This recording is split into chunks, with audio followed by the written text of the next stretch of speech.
ஒரு ஊர்ல விவசாயி ஒருத்தர் தன்னுடைய வயல்ல விவசாயம் பார்த்துட்டு இருந்தாரு. நெல்லு விதைச்சு வயல்ல நல்லபடியா நெல் கதிர் எல்லாம் வளர்ந்து வந்தது. அந்த சமயம் பார்த்து திடீர்னு வந்த மழை அவருடைய நெல் பயிர சேதம் படுத்திருச்சு. இதுல அவருக்கு பெருசா நஷ்டம் இல்ல, அப்படின்னாலும் லாபம் குறைஞ்சிடுச்சு. இதுல கோபம் ஆனா அவரு சினிமாவுல வர மாதிரி கடவுளை பார்த்து திட்ட ஆரம்பிச்சிட்டாரு. ஏன் ஆண்டவா இப்படி என்னை சோதிக்கிற? நான் எவ்வளவு கஷ்டப்பட்டு விவசாயம் பண்ண, இந்த நேரம் பார்த்து மழையை கொடுத்து என் பயிர் எல்லாம் வீணாக்கிட்டையே அப்படின்னு திட்டுனாரு. உடனே கடவுள் அவரு முன்னாடி தோன்றி, எதுக்காக என்னை திட்டுற? நான் என்ன பண்ண?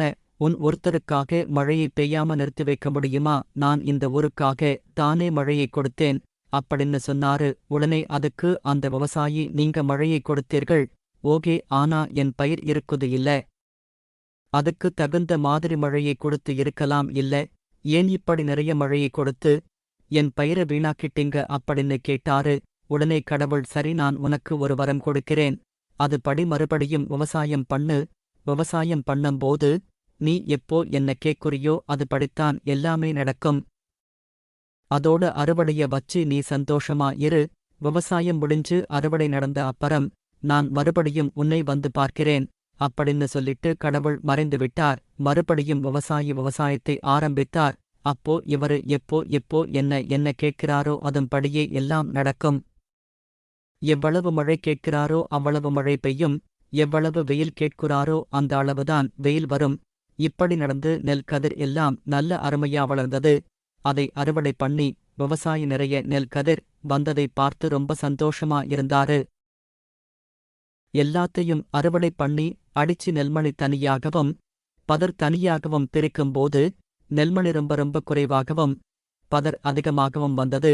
மறுபடியும் கடவுள் அந்த விவசாயி முன்னாடி தோன்றி, என்னப்பா இப்ப விவசாயம் எப்படி நடந்தது?